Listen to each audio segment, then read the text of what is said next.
ಭಕ್ತರಿಗೆಲ್ಲ ನಮಸ್ಕಾರಗಳು. ಶ್ರೀನಿವಾಸೇತಿ ಶ್ರೇಷ್ಠದಯಾ ಪಾತ್ರಂ ಗುಣಾನ್ವಿತಃ ಕೌಶಿಕೋನಂತರಂಗಾರ್ಯ ಶಿರಂ ವಿಜೇತಾಂ ಭುವಿ ಯಸ್ತಾತ್ಮೇಭರಂ ವರಪ್ರದ ಗುರೋ ವೈರಾಗ್ಯ ಭಾಗ್ಯೋ ರಥೋ ವೇದಾಂತಾಮೃತ ಸಾರವಂತಮನುಘಾತ್ ಶ್ರೀ ಶ್ರೀನಿವಾಸಾತ್ ಗುರೋಃ ಶ್ರೀಶೈಲಾನ್ವಯ ಕೌಸ್ತುಭಸ್ಥಿತನಿಯಂ ಚಯೋನಿಧೇ ಶ್ರೀನಿಧೇಃ ವಂದೇ ಸಾಧು ಕಟಾಕ್ಷಕೇಳನಿಧಿಯಂ ಶ್ರೀಕೃಷ್ಣ ಸದ್ದೇಶಿಕಂ ಶ್ರೀವಾಸರಂಗಪರಕಾಲಮುನಿತ್ರಯಾಪ್ತಲಕ್ಷ್ಮಾತ್ಮರಕ್ಷಣೇತಿ ತ್ವಯುಗಾಗಮಾन्तम् आचार्य भक्ति परिपूतमदर्घशीलं गोपालदेशमुनिं गुरुमाश्रयामः।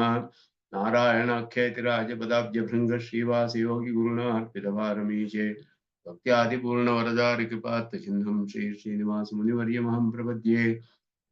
श्रीनारायण योगीन्द्रवरदारिकृपाश्रयं रङ्गेशपादविगतं श्रीनिवासमुनिं भजे।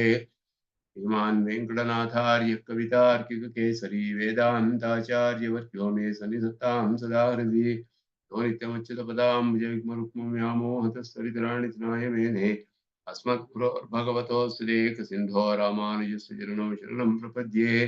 यतीन्द्रकृतभाष्यार्थाय व्याख्यानेन दर्शिताः परं सुदर्शनार्यं तं वन्दे कूरकुलाधिपं येनोपनिषदां भाष्यं रामानुजमतानुगं रम्यं कृतं प्रपद्येतं रङ्गरामानुजं मुनिम् अद्भुतं यस्य विक्रान्तं वेदवीथीविशोधने अपरं निगमान्तार्यं प्रपद्ये वीरराघवम् अतसी गुच्छसच्छाय मञ्चितोरस्थलं श्रिया अञ्जनाचलशृङ्गारमञ्जलिर्मम गाहताम्। ॐ भद्रं कर्णे विष्णुयाम देवाः भद्रं पश्येमाक्षभिर्यजत्राः स्थिरैरङ्गैस्तुष्टुवागुंसस्तनूभिः यशेम देवहितं यदायुः स्वस्ति न इन्द्रो वृद्धश्रवाः स्वस्ति नः पूषा विश्ववेदाः स्वस्ति नस्तार्क्ष्यो अरिष्टनेमिः स्वस्ति नो बृहस्पतिर्दधातु। ॐ शान्ति शान्ति शान्तिः। रामानुजाय नमः।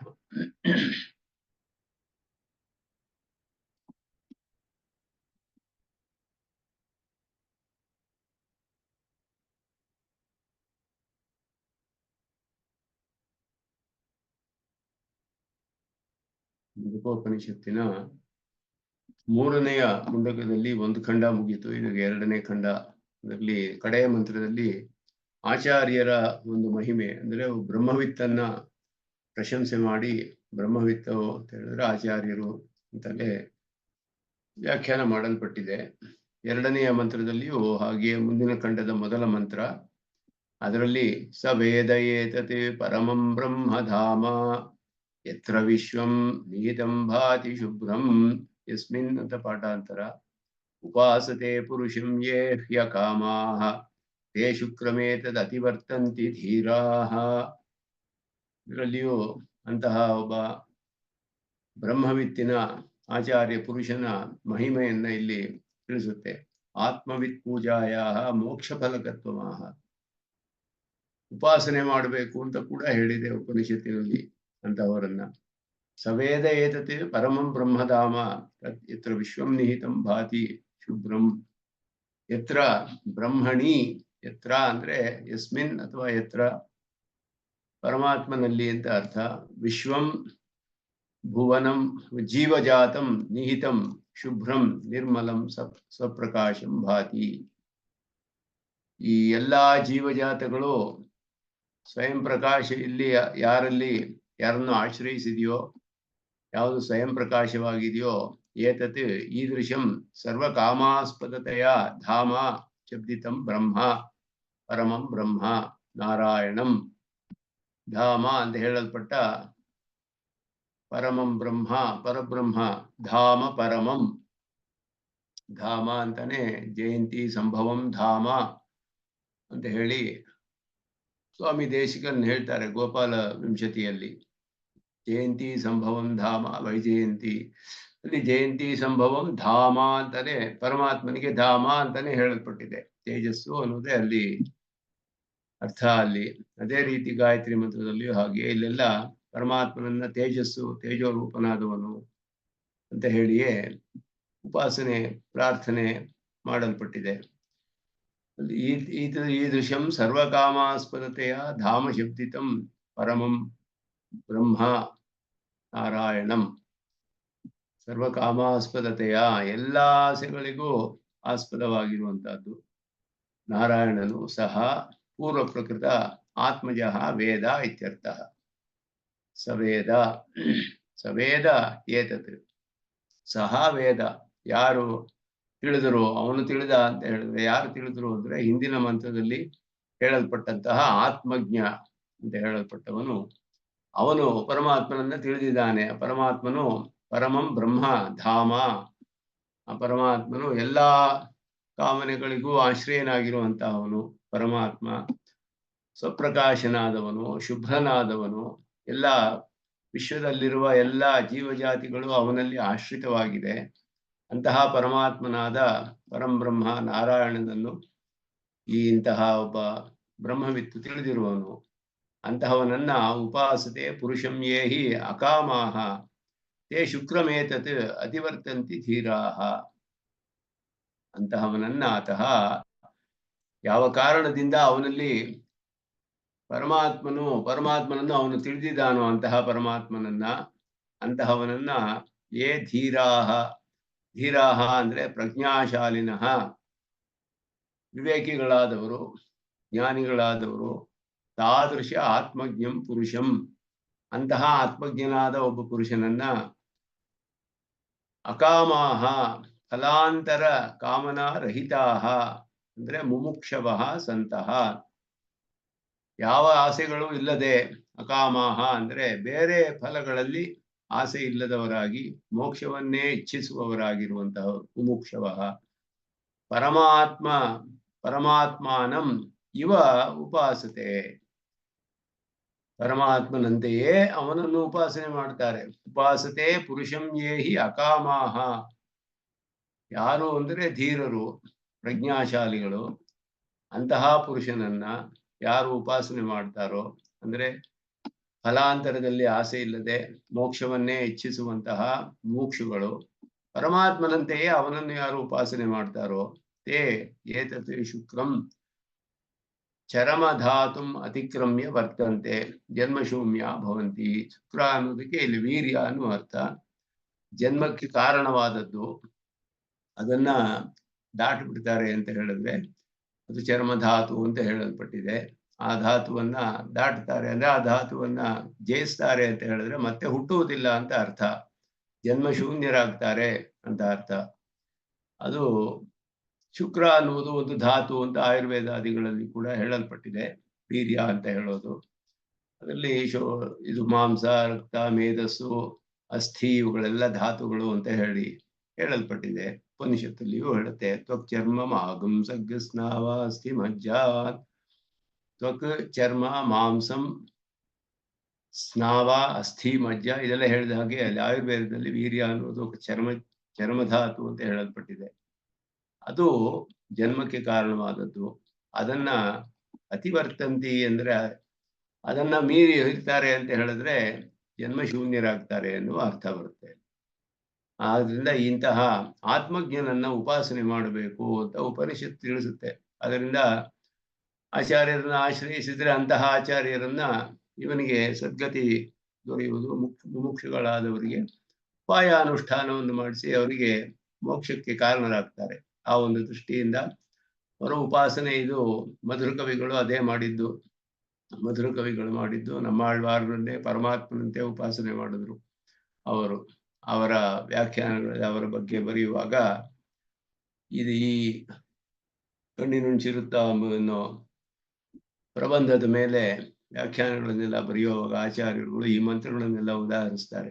ಅಲ್ಲಿ ಹೇಗೆ ಅವರು ಆಚಾರ್ಯರನ್ನ ಆಶ್ರಯಿಸಿದ್ರು ತೋರಿಸೋದಕ್ಕೆ. ಅದು ಉಪನಿಷತ್ತಿನಲ್ಲಿ ಪ್ರಸಿದ್ಧವಾಗಿ ಹೇಳಿದೆ. ಅವರ ಒಂದು ಮಹಿಮೆಯನ್ನ ಇಲ್ಲಿ ಸ್ತೋತ್ರ ಮಾಡುತ್ತೆ.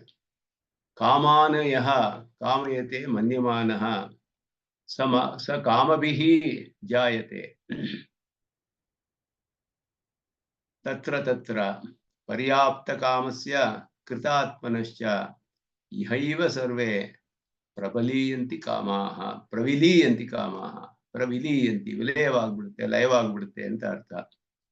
ಯಾರು ಕಾಮಾನಯ ಕಾಮಯತೆ ಮನ್ಯಮಾನಾಹ ಸಹ ಕಾಮಭಿಃ ಜಾಯತೆ ತತ್ರ ತತ್ರ ಪರ್ಯಾಪ್ತ ಕಾಮಸ್ಯ ಕೃತಾತ್ಮನಃ ತು ಇಹೈವ ಸರ್ವೇ ಪ್ರವಿಲೀಯಂತಿ ಕಾಮಾಹ ಯಸ್ತು ದೇವತ್ವ ಮನುಷ್ಯತ್ವಾದೀನ್ ಕಾಮಾನ್ ಭೋಗ್ಯತೆಯ ಮನ್ಯಮಾನಃ.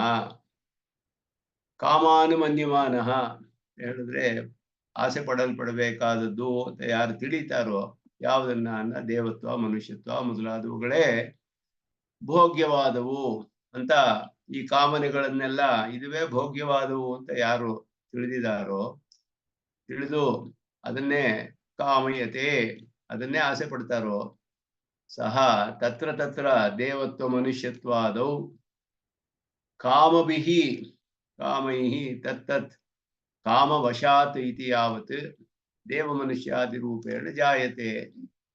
ಅದನ್ನೇ ಭೋಗ್ಯ ಅಂತ ತಿಳಿದು ಅದನ್ನೇ ಆಸೆ ಪಡುವವರು ದೇವ ಮನುಷ್ಯತ್ವಾದಿಗಳಲ್ಲಿ ಅವುಗಳಲ್ಲಿ ಇರುವ ಆಸೆಯ ವಶದಿಂದ ಆ ರೂಪದಿಂದೆಯೇ ಹುಟ್ಟುತ್ತಾರೆ, ಅದನ್ನೇ ಪಡೆದುಕೊಳ್ತಾರೆ ಅಂತ ಅರ್ಥ.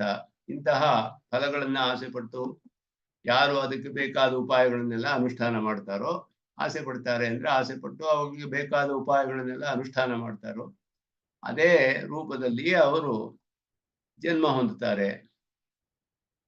ಪರ್ಯಾಪ್ತೆ ಬ್ರಹ್ಮಣಿ ಕಾಮನಾವತಃ, ಪರಿಪೂರ್ಣ ಬ್ರಹ್ಮಣಿ ಕಾಮನಾವತಃ ಪರ್ಯಾಪ್ತ ಕಾಮಸ್ಯ. ಪರ್ಯಾಪ್ತ ಕಾಮ, ಪರ್ಯಾಪ್ತ ಕಾಮ ಅಂದ್ರೆ ಪರ್ಯಾಪ್ತನಾದ ಪರಬ್ರಹ್ಮನನ್ನ ಆಸೆ ಪಡುವವನು ಅಂತ ಅರ್ಥ. ಪರ್ಯಾಪ್ತ ಕಾಮಸ್ಯ ಅಂತ ಹೇಳಿ, ಪರ್ಯಾಪ್ತೆ ಪರಿಪೂರ್ಣೆ ಬ್ರಹ್ಮಣಿ ಕಾಮನಾವತಃ, ಅವನಿಗೆ ಪರ್ಯಾಪ್ತ ಕಾಮ ಅಂತ ಹೇಳಿ ಬಂದಿದೆ. ತಸ್ಯ ಪರ್ಯಾಪ್ತ ಕಾಮಸ್ಯ, ಪರಿಪೂರ್ಣನಾದ ಬ್ರಹ್ಮನಲ್ಲಿ ಯಾರು ಆಸೆಯನ್ನು ಹೊಂದಿದಾನೋ ಅವನ್ನ ಪಡೆದುಕೊಳ್ಬೇಕು ಅಂತ ಅವರು ಕೃತಾತ್ಮನಶ್ಚ ಕೃತಾತ್ಮನಸ್ತು ಅಂತ ಇದೆ. ವಿದಿತ ಆತ್ಮತತ್ವಸ್ಯತು, ಅಂತಹ ಆತ್ಮತತ್ವವನ್ನು ತಿಳಿದವನಿಗಾದರೂ ಇಹೈವ ಈ ಜನ್ಮದಲ್ಲಿಯೇ ಅಸ್ಮಿನ್ನೇವ ಜನ್ಮನಿ ಸರ್ವಾಹ ಆಶಾಹ ಲುಪ್ತಾಹ ಪ್ರವಿಲೀಯಂತಿ ಕಾಮಾಹ, ಅವನಿಗೆ ಇಲ್ಲಿವೇ ಎಲ್ಲಾ ಕಾಮನೆಗಳು ಇಲ್ಲಿಯೇ ಮುಗಿದು ಹೋಗುತ್ತೆ, ಇಲ್ಲಿಯೇ ಲಯವಾಗಿಬಿಡುತ್ತೆ. ಅಂದ್ರೆ ಇಲ್ಲಿಯೇ ಮುಗಿದು ಹೋಗುತ್ತೆ, ಅವನಿಗೆ ಯಾವುದು ಉಳಿಯೋದಿಲ್ಲ ಅವನಿಗೆ. ಅಸ್ಮಿನ್ನೇವ ಜನ್ಮನಿ, ಈ ಜನ್ಮದಲ್ಲಿಯೇ ಎಲ್ಲಾ ಕಾಮನೆಗಳು ಹೋಗ್ಬಿಡುತ್ತೆ ಅವನಿಗೆ. ಅತಃ ನ ಜನ್ಮಾಂತರ ಪ್ರಸಕ್ತಿ ಇತ್ಯರ್ಥ. ಅದೇ ಬೇರೆ ಇನ್ನೊಂದು ಜನ್ಮದ ಪ್ರಸಕ್ತಿಯೇ ಇರೋದಿಲ್ಲ ಅವನಿಗೆ. ಇದರಿಂದ ಯಾರು ಪರಮಾತ್ಮನನ್ನ ಇಚ್ಛೆ ಪಡ್ತಾನೋ, ಬೇರೆ ಫಲಗಳಲ್ಲಿ ಇಚ್ಛೆ ಪಟ್ಟರೆ ಆ ಫಲಗಳನ್ನೇ ಪಡೆದು ದೇವ ಮನುಷ್ಯತ್ವಾದಿಗಳಲ್ಲಿಯೇ ಭೋಗ್ಯ ಅಂತ ಯಾರು ತಿಳಿದು ಅದಕ್ಕೆ ಬೇಕಾದ ಉಪಾಯಗಳನ್ನೇ ಅನುಷ್ಠಾನ ಮಾಡಿ ಅದನ್ನೇ ಪಡೆದುಕೊಳ್ಳಬೇಕು, ಅದುವೇ ಭೋಗ್ಯ ಅಂತ ತಿಳಿದು ಮಾಡ್ತಾರೋ ಅವರೊಳಗೆ ಅದದೇ ಫಲ ಸಿಗುತ್ತೆ. ಆದ್ದರಿಂದ ಇದು ತತ್ಕೃತು ನ್ಯಾಯ. ಅದಕ್ಕೆ ಅನುಗುಣವಾಗಿ ಯಾವುದು ಹೇಗೆ ಮಾಡ್ತಾನೋ ಅದ ರೀತಿ ಫಲ ಸಿಗುತ್ತೆ. ಯಥಾ ಕೃತಸ್ಮಿನ್ ಪುರುಷ ಲೋಕೆ ಭವತಿ ತಥಾ ಇತ ಪ್ರೇತ್ಯ ಭವತಿ ಅಂತ ಹೇಳಿದ ಹಾಗೆ ಅವನಿಗೆ ಅದುವೇ ಫಲ ಸಿಗುತ್ತೆ. ಯಾರು ಪರಮಾತ್ಮನನ್ನು, ಪರಿಪೂರ್ಣನಾದ ಪರಮಾತ್ಮನನ್ನು ಇಚ್ಛೆ ಪಡ್ತಾನೋ ಹಾಗೆ ಪಡೆದಿರೋವನಿಗೆ ಇಲ್ಲಿಯೇ ಎಲ್ಲ ಇತರ ಕಾಮನೆಗಳೆಲ್ಲ ನಾಶವಾಗಿಬಿಡುತ್ತೆ.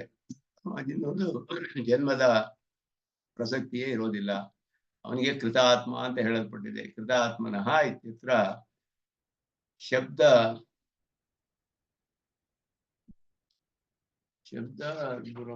ನಿಮಿಷ, ಏನು ಪ್ರಿಂಟಿಂಗ್ ಸರಿಯಾಗಿಲ್ಲ ಇದರಲ್ಲಿ. ಕೃತಾತ್ಮನಃ ಇತ್ಯಸ್ಯ ಶಬ್ದ ದರ್ದುರಂ ಕರೋತಿ ಅಂತ ಅರ್ಥ ಬಂದಿದೆ. ಕರೋತಿ ಇತ್ಯತ್ರೈವ ಕ್ರಿಯೋ ಜ್ಞಾನಮರ್ಥಃ. ವ್ಯಾಖ್ಯಾನ ಇದರಲ್ಲಿ ಹೇಳ್ತಾ ಇದ್ದಾರೆ, ಅತ್ರೈವ ಕ್ರಿಯ ಜ್ಞಾನಂ ಅರ್ಥಃ ಅಂತ. ಇದು ವ್ಯಾಕರಣದ ವಿಶೇಷವನ್ನೇ ಹೇಳ್ತಾ ಇದ್ದಾರೆ. ಕ್ರೀ ಧಾತುವಿಗೆ ಶಬ್ದದರ್ದುರಂ ಕರೋತಿ ಏನು ಅಂತ ಕ್ರೀ ಧಾತು ಹೇಳಿದ ಹಾಗೆ ಜ್ಞಾನವನ್ನ ಅರ್ಥ ಹೇಳಬೇಕು ಅಂತ ಅರ್ಥ. ಇದೆಲ್ಲ ಇದು ಪಾಣಿನಿಯ ಇದಕ್ಕೋಸ್ಕರ ಅನುಗುಣವಾಗಿ ವ್ಯಾಖ್ಯಾನ ವಿಶೇಷವನ್ನೇ ಹೇಳ್ತಾ ಇರುತ್ತೆ. ಹೇಗೆ ಅರ್ಥ ಮಾಡಬೇಕು ಅಂತ ಜ್ಞಾನ ಅನ್ನುವ ಅರ್ಥ, ಕೃತಾತ್ಮನಃ ಅಂತ ಅರ್ಥಕ್ಕೆ ಜ್ಞಾನ ಅಂತ ಅರ್ಥ ಮಾಡಿದ್ರು. ಪರಿಪೂರ್ಣ ಪರ್ಯಾಪ್ತ ಕಾಮಸ್ಯ ಕೃತಾತ್ಮನಶ್ಚ ಅನ್ನುವಾಗ ಕೃತಾತ್ಮನಃ ಅಂತ ಹೇಳಿದಾಗ ಇಲ್ಲಿ ಅರ್ಥ ಮಾಡಿದವರು ಏನ್ ವ್ಯಾಖ್ಯಾನ ಮಾಡಿದ್ರು ಅಂದ್ರೆ ವಿದಿತ ಆತ್ಮತತ್ವಸ್ಯ ಅಂತ ಹೇಳಿದ್ರು. ಜ್ಞಾನಾರ್ಥ ಬರುತ್ತೆ ಅಲ್ಲಿ ಕೃತಾತ್ಮನಃ ಅಂತ ಹೇಳಿದ್ರೆ. ಜ್ಞಾನ ಅನ್ನುವ ಅರ್ಥ ಬರುತ್ತೆ. ಅದರಿಂದ ಅದಕ್ಕೆ ಯಾವುದು ಪ್ರತ್ಯಯ ವಿಶೇಷಗಳನ್ನೆಲ್ಲ ಹೇಳಿ ಪಾಣಿನಿಯ ವ್ಯಾಕರಣಕ್ಕೆ ಅನುಗುಣವಾಗಿ ಜ್ಞಾನ ಅನ್ನುವ ಅರ್ಥ ಉಂಟಾಗುತ್ತೆ ಅಂತ ಇಲ್ಲಿ ವಿವರಿಸ್ತಾರೆ. ಮುಂದಿನ ಶ್ಲೋಕ, ಮುಂದಿನ ಮಂತ್ರ ಪ್ರಸಿದ್ಧವಾದದ್ದು. ನಾಯಮಾತ್ಮ ಪ್ರವಚನೇನ ಲಭ್ಯೋ ನ ಮೇಧಯಾ ನ ಬಹುನಾ ಶ್ರುತೇನ ಹಿಮೇವೈಷ ವೃಣುತೆ ತೇನ ಲಭ್ಯ ಶೇಷಾತ್ಮ ವಿವೃಣುತೆ ತನೂಂ ಸ್ವಾಂ. ಕಠೋಪನಿಷತ್ತಲ್ಲೂ ಬರುವಂತಹ ಮಂತ್ರ ಇದು. ನಾಯಮಾತ್ಮ ಪ್ರವಚನೇನ ಲಭ್ಯ ನ ಮೇಧಯಾ ನ ಬಹುನಾ ಶ್ರುತೇನ. ಪ್ರವಚನ ಶಬ್ದೇನ ಮನನಂ ಲಕ್ಷ್ಯತೆ. ಪ್ರವಚನ ಶಬ್ದಕ್ಕೆ ಲಕ್ಷಣಾರ್ಥದಲ್ಲಿ ಮನನ. ಯಾಕೆಂದ್ರೆ ಪ್ರವಚನ ಮಾಡಬೇಕಾದ್ರೆ ಮನನ ಮಾಡಿರ್ಬೇಕು, ಇಲ್ಲದ್ರೆ ಪ್ರವಚನ ಮಾಡೋಕ್ಕಾಗುವುದಿಲ್ಲ ಅನ್ನುವ ಅರ್ಥದಲ್ಲಿ ಲಕ್ಷಣಾರ್ಥವನ್ನ ತೆಗೆದುಕೊಳ್ಬೇಕು. ಸೆಕೆಂಡರಿ ಸೆನ್ಸ್ ಲಕ್ಷ್ಯತೆ, ಲಕ್ಷಣಾರ್ಥದಲ್ಲಿ ಮನನ. ಯಾಕೆ ಅಂದ್ರೆ ಮನನವು ತತ್ ಸಾಧನತ್ವ, ಮನನದಿಂದ ಪ್ರವಚನ ಸಾಧ್ಯವಾಗುತ್ತೆ. ಆದ್ದರಿಂದ ಮನನ ಅನ್ನುವ ಅರ್ಥ ಬರುತ್ತೆ. ಮೇಧಾ ಶಬ್ದಶ್ಚ ನಿಧಿಧ್ಯಾಸನವಾಚಿ. ಮೇಧ ಅನ್ನೋದು ಬುದ್ಧಿ, ಧ್ಯಾನ ಅನ್ನೋದು ತಿಳಿಸೋದ್ರಿಂದ ನಿಧಿಧ್ಯಾಸನವನ್ನ ತಿಳಿಸುತ್ತೆ. ದ್ರಷ್ಟವ್ಯ ಶ್ರೋತವ್ಯೋ ಮಂತವ್ಯೋ ನಿಧಿಧ್ಯಾಸಿತವ್ಯ ಅನ್ನುವ ಅರ್ಥ ಇದಕ್ಕೆ. ಶ್ರವಣ ಮನನ ನಿಧಿಧ್ಯಾಸನೈ ಕೇವಲೈ ನ ಪ್ರಾಪ್ಯ ಇತ್ಯರ್ಥ. ಇಲ್ಲಿ ನಾಯಮಾತ್ಮ ಪ್ರವಚನೇನ ಲಭ್ಯ ಅಂದ್ರೆ ಕೇವಲ ಪ್ರವಚನೇನ, ಕೇವಲ ಮೇಧೆಯ, ಕೇವಲ ಬಹುನಾ ಶ್ರುತೇನ, ಕೇವಲ ಅನ್ನುವ ಶಬ್ದವನ್ನ ಹಾಕೊಳ್ಬೇಕಲ್ಲಿ. ಕೇವಲೈಹಿ ನ ಪ್ರಾಪ್ಯ, ಬರೀ ಶ್ರವಣದಿಂದಲೇ ಬರೀ ಮನನದಿಂದಲೇ ಆಗೋದಿಲ್ಲ. ಮತ್ತೆ ಅದಕ್ಕೆ ಇನ್ನೇನು ಮಾಡಬೇಕು? ಪುನಃ ಕೇನ ಇತ್ಯತ್ರ ಆಹ ಯಮೇವ ಏಷ ವೃಣುತೆ ತೇನ ಲಭ್ಯ. ಭಾಷ್ಯಕಾರರೇ ಇದಕ್ಕೆ ವ್ಯಾಖ್ಯಾನ ಮಾಡಿದ್ದಾರೆ ಜಿಜ್ಞಾಸಾಧಿಕರಣದಲ್ಲಿ. ಯಮೇವ ಏಷ ವೃಣುತೆ ತೇನ ಲಭ್ಯ. ಏಷಃ ಪರಮಾತ್ಮ ಯಂ ಉಪಾಸಕಂ ವೃಣುತೆ ತೇನ ಪ್ರಾಪ್ಯ. ಪರಮಾತ್ಮನು ಯಾವ ಉಪಾಸಕನನ್ನ ವರ್ಣ ಮಾಡ್ತಾನೋ, ಚೂಸ್ ಮಾಡೋದು ಅಂತ, ಅವನಿಂದ ಪಡೆದುಕೊಳ್ತಾನೆ. ವರ್ಣೀಯೇನ ಪ್ರಾಪ್ಯ ಇತಿ ಯಾವತ್. ಯಾರನ್ನ ಚೂಸ್ ಮಾಡ್ತಾನೆ ಅಂದ್ರೆ ಭಾಷ್ಯಕಾರರು ಹೇಳ್ತಾರೆ, ಪ್ರಿಯತಮಶ್ಚ ವರ್ಣೀಯೋ ಭವತಿ. ಪ್ರಿಯತಮನಾದವನು ತನಗೆ ಯಾರು ಬಹಳ ಪ್ರಿಯವೋ ಅವರನ್ನ ಮಾತ್ರನೇ ವರ್ಣ ಮಾಡ್ತಾನೆ ಪರಮಾತ್ಮ. ಯಾರು ಅವನಿಗೆ ಪ್ರಿಯರಾಗ್ತಾರೆ ಅಂದ್ರೆ, ಯಾರಿಗೆ ಪರಮಾತ್ಮನು ಪ್ರಿಯರೋ ಅವರು ಪರಮಾತ್ಮನಿಗೆ ಪ್ರಿಯರಾಗ್ತಾರೆ. ಪ್ರಿಯತಮತ್ವಂಚ ಸ್ವಸ್ಮಿನ್ ಪ್ರೀತಿಮತ ಏವ. ಯಾರು ಪ್ರಿಯತಮರಾಗ್ತಾರೆ ಅಂದ್ರೆ, ತನ್ನಲ್ಲಿ ಯಾರು ಅತ್ಯಂತ ಪ್ರೀತಿಯನ್ನು ಹೊಂದಿದಾರೋ ಅವರು ಇವನಿಗೆ ಪ್ರಿಯರಾಗ್ತಾರೆ. ಅತಶ್ಚ ಅಯಮರ್ಥೋ ಲಭ್ಯತೆ. ಈ ಅರ್ಥ ಇದಕ್ಕೆ, ಈ ಮಂತ್ರಕ್ಕೆ ಹೀಗೆ. ಎಷ್ಟು ಪರಮಾತ್ಮನಿ ನಿರತಿಶಯ ಪ್ರೀತಿಮಾನ್, ಪರಮಾತ್ಮನಲ್ಲಿ ನಿರತಿಶಯವಾದ ಪ್ರೀತಿಯನ್ನು ಯಾರು ಹೊಂದಿದಾನೋ ಸಹ ಪರಮಾತ್ಮಾನಂ ಪ್ರಾಪ್ನೋತಿ ಅನ್ನೋದು ಅರ್ಥ ಇಲ್ಲಿ. ಪ್ರೀತಿಪೂರ್ವಕವಾದ ಶ್ರವಣ ಮನನ ಧ್ಯಾನಗಳೆಲ್ಲ ಪ್ರೀತಿಪೂರ್ವಕವಾಗಿರ್ಬೇಕು. ಭಕ್ತಿ, ಪ್ರೀತಿ, ಅದೇ ಭಕ್ತಿ ಅಂತ ಹೇಳಲ್ಪಡೋದು. ಅದನ್ನೇ ಇಲ್ಲಿ ವ್ಯಾಖ್ಯಾನದಲ್ಲಿಯೂ ಕೂಡ ಭಾಷ್ಯಕಾರರೇ ಸ್ಪಷ್ಟವಾಗಿ ಇದನ್ನ ವ್ಯಾಖ್ಯಾನ ಮಾಡಿದ್ದಾರೆ. ಪ್ರೀತಿ ರೂಪಾಪನ್ನ ಭಗವದುಪಾಸನಸ್ಯ ಭಗವತ್ ಪ್ರಾಪ್ತಿ ಹೇತುತ್ವಂ ಅರ್ಥ. ಇದು ಸ್ಪಷ್ಟವಾಗಿ ಮಂತ್ರಗಳಲ್ಲಿ ಹೇಳಲ್ಪಟ್ಟಿದೆ. ವಾಕ್ಯಾರ್ಥ ಜ್ಞಾನದಿಂದ ಮೋಕ್ಷವಿಲ್ಲ, ಧ್ಯಾನದಿಂದಲೇ ಮೋಕ್ಷ. ಉಪಾಸನೆಯಿಂದಲೇ. ಉಪಾಸನೆ ಹೇಗೆ ಮಾಡಬೇಕು ಅಂದ್ರೆ ಪ್ರೀತಿ ರೂಪವಾಗಿರ್ಬೇಕು, ಪ್ರೀತಿಯೊಡನೆ ಸೇರಿರ್ಬೇಕು. ಭಕ್ತಿ ರೂಪಾಪನ್ನವಾದ ಉಪಾಸನೆ, ಪ್ರೀತಿ ರೂಪಾಪನ್ನವಾದ ಉಪಾಸನೆ, ಅದುವೇ ಭಗವತ್ ಪ್ರಾಪ್ತಿಗೆ ಕಾರಣ. ತಸ್ಯೈಷ ಆತ್ಮ ವಿವೃಣುತೆ ತನೂಂ ಸ್ವಾಂ. ಅಂತಹವನಿಗೆ ತನ್ನನ್ನು ತಾನು ತೋರಿಸ್ಕೊಳ್ತಾನೆ ಪರಮಾತ್ಮ. ತಾದೃಶಸ್ಯ ಉಪಾಸಕಸ್ಯ ಏಷ ಆತ್ಮ ಸ್ವಾತ್ಮಾನಂ ಪ್ರಕಾಶಯತಿ ಸ್ವಾನುಭವಂ ಉತ್ಪಾದಯತಿ ಇತ್ಯರ್ಥ. ತನ್ನ ಅನುಭವವನ್ನು ಉಂಟು ಮಾಡ್ತಾನೆ. ಇದು ಶ್ರುತಿ ಹೇಳಿದಾಗ ದ್ರಷ್ಟವ್ಯ ಶ್ರೋತವ್ಯೋ ಮಂತವ್ಯೋ ನಿಧಿಧ್ಯಾಸಿತವ್ಯ ಅಂತ ಹೇಳಿದಾಗ ದ್ರಷ್ಟವ್ಯ ಅನ್ನೋದು ಫಲ ಅಲ್ಲಿ. ಅದು ಇಲ್ಲಿ ತಸ್ಯೇಷ ಆತ್ಮ ವಿವೃಣುತೆ ತನೂಂ ಸ್ವಾಂ ಅನ್ನೋದ್ರಿಂದ ತಿಳಿಸಿದೆ. ಇದರಿಂದ ದ್ರಷ್ಟವ್ಯ ಅನ್ನೋದು ಫಲ, ಶ್ರೋತವ್ಯ ಮಂತವ್ಯ ನಿಧಿಧ್ಯಾಸವ್ಯ ಅನ್ನೋದೆಲ್ಲ ಉಪಾಯಗಳು ಅದಕ್ಕೆ. ಅದರಲ್ಲಿ ಶ್ರೋತವ್ಯ ಮಂತವ್ಯ ಅನ್ನೋದು ರಾಗಪ್ರಾಪ್ತ, ವಿಧಿ ಇಲ್ಲ ಅದಕ್ಕೆ. ನಿಧಿಧ್ಯಾಸನಕ್ಕೆ ವಿಧಿ ಇರೋದು. ಅದರಿಂದ ಉಪಾಸನೆಗೆ ಇಲ್ಲಿ ವಿಧಿ ಇರೋದು ಆ ವಾಕ್ಯದಲ್ಲಿ. ಇದೆಲ್ಲವೂ ಕೂಡ ಪ್ರೀತಿಪೂರ್ವಕವಾಗಿದ್ದರೇನೆ ಅದು ದ್ರಷ್ಟವ್ಯ ಅನ್ನುವಂತಹ ಈ ಫಲವು ಸಿಗುತ್ತೆ ಅವನಿಗೆ. ಎಲ್ಲ ಭಕ್ತಿ ಅನ್ನೋದರ ಒಂದು ಸ್ಥಾನವನ್ನ ಇಲ್ಲಿ ಹೇಳ್ತಾರೆ ಅದ್ಭುತವಾಗಿ. ಅದುವೇ ಪ್ರಧಾನವಾದದ್ದು.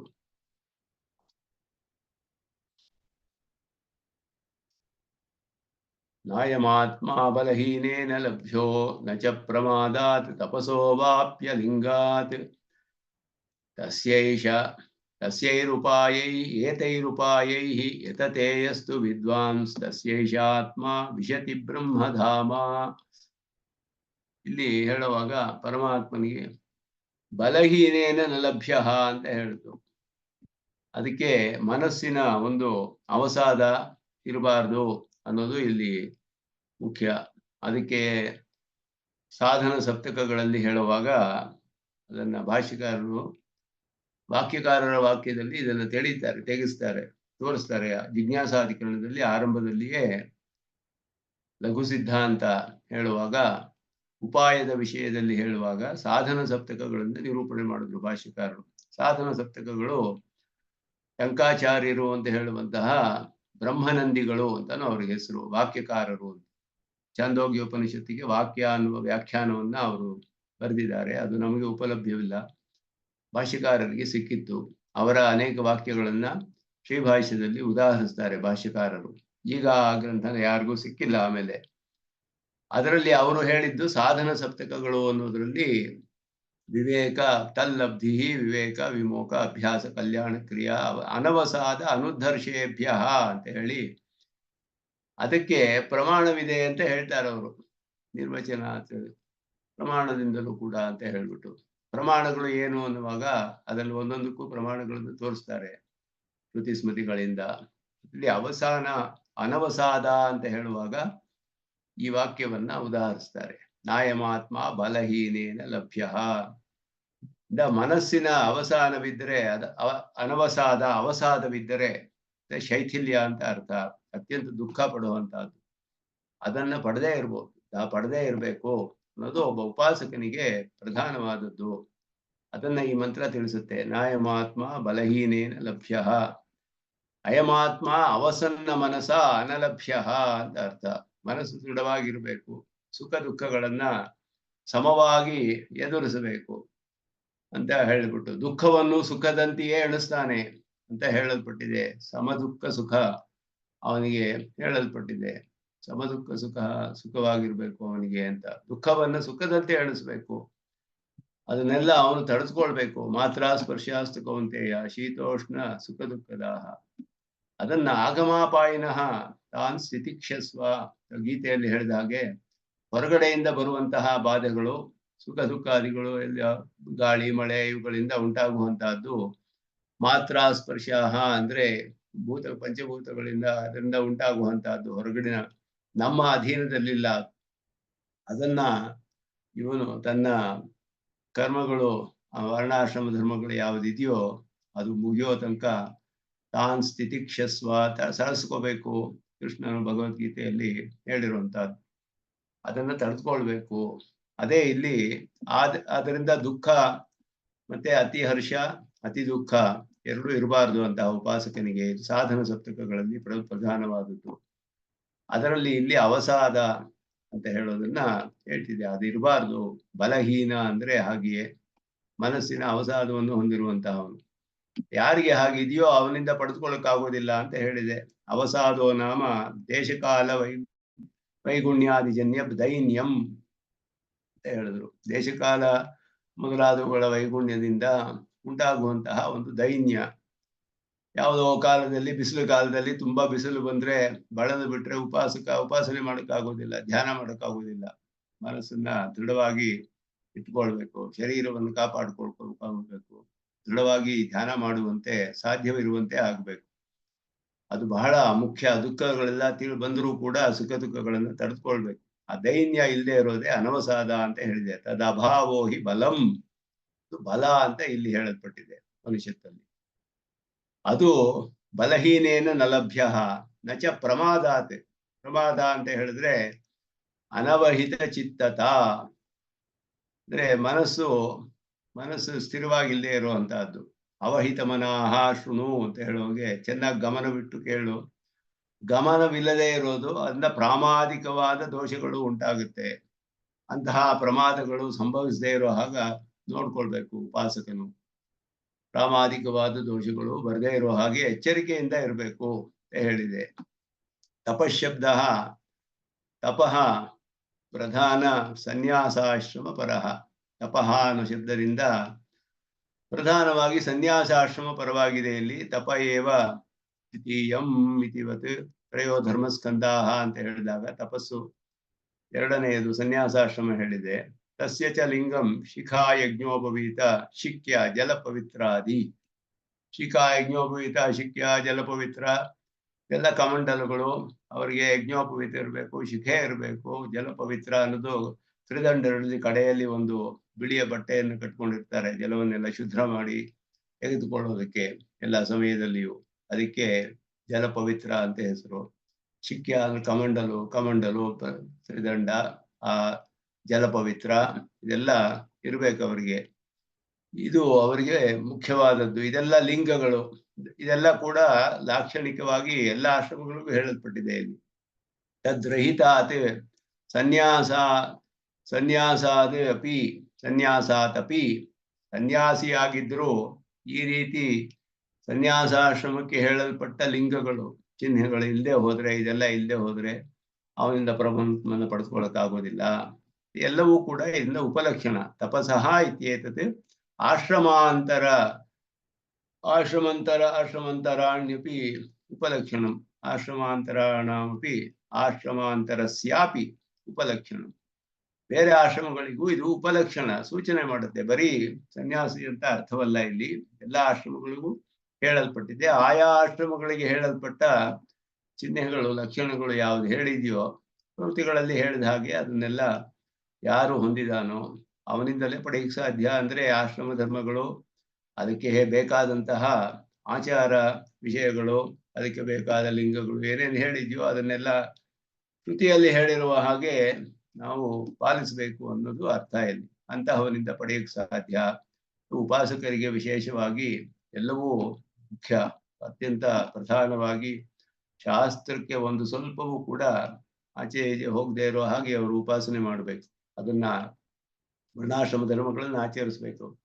ಸರ್ವ ಆಶ್ರಮಾಣಾಮಪಿ ಬ್ರಹ್ಮ ವಿದ್ಯಾಧಿಕಾರ ಸತ್ವ ರೀತಿ ದ್ರಷ್ಟವ್ಯಂ. ಎಲ್ಲ ಆಶ್ರಮಗಳಿಗೂ ಬ್ರಹ್ಮವಿದ್ಯೆಗೆ ಯೋಗ್ಯತೆ ಇರೋದ್ರಿಂದ, ಇದು ಬ್ರಹ್ಮ ವಿದ್ಯಾಧಿಕಾರ ಇರೋದ್ರಿಂದ ಎಲ್ಲರಿಗೂ ಕೂಡ ಇದು ಉಪಲಕ್ಷಣ. ಬರೀ ಸನ್ಯಾಸಿಗಳು ಅಂತ ಅರ್ಥವಲ್ಲ ಇಲ್ಲಿ ಅನ್ನೋದು ಹೇಳ್ತಾರೆ. ಲಿಂಗಶೂನ್ಯೈ ಆಶ್ರಮೈ ನ ಪ್ರಾಪ್ಯ ಅನ್ನೋದು ಸಂಗ್ರಹವಾದ ಅರ್ಥ ಇದಕ್ಕೆ. ಬರೀ ಸನ್ಯಾಸಿಗಳು ಅಂತಲ್ಲ.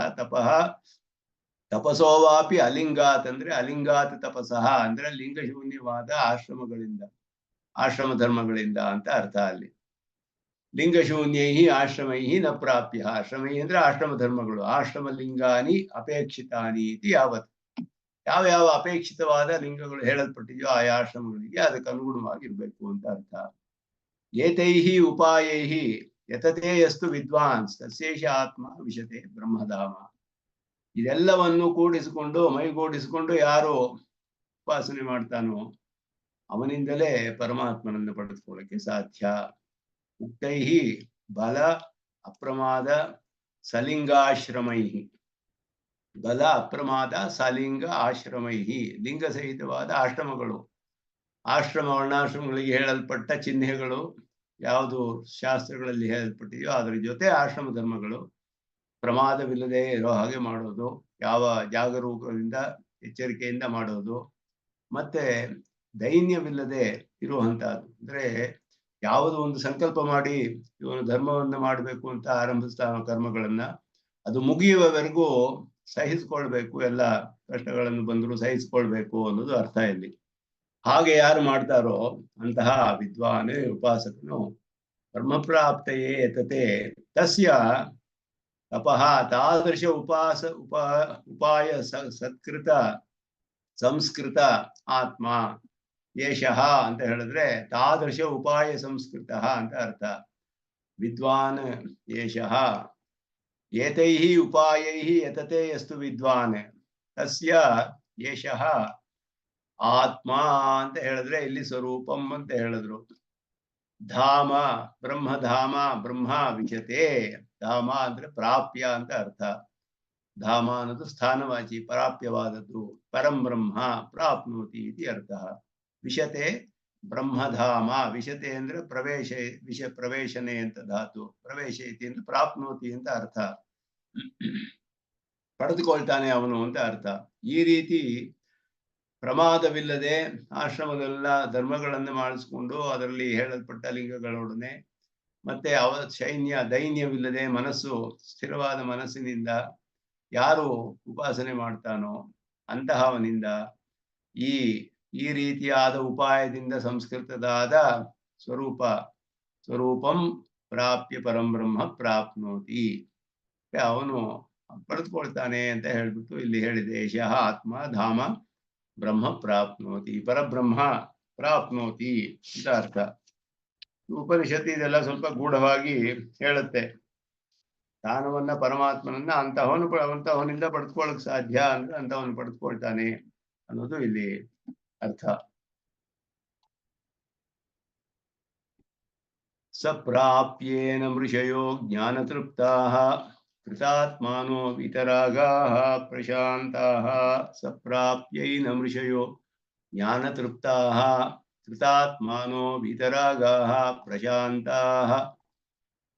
ತೇ ಸರ್ವಗಂ ಸರ್ವತಃ ಪ್ರಾಪ್ಯ ಧೀರಾಃ ಯುಕ್ತಾತ್ಮಾನಃ ಸರ್ವಮೇವಾವಿಶಂತಿ. ಇಲ್ಲಿ ಸಂಪ್ರಾಪ್ಯ ಏನಂ ಇರ್ಬೇಕು. ಇಲ್ಲಿ ಪ್ರಿಂಟಿಂಗ್ ಅಲ್ಲಿ ತುಂಬಾನೇ ಮಿಸ್ಟೇಕ್ಸ್ ಇದೆ ಈ ಸಾಫ್ಟ್ ಕಾಪಿನಲ್ಲಿ.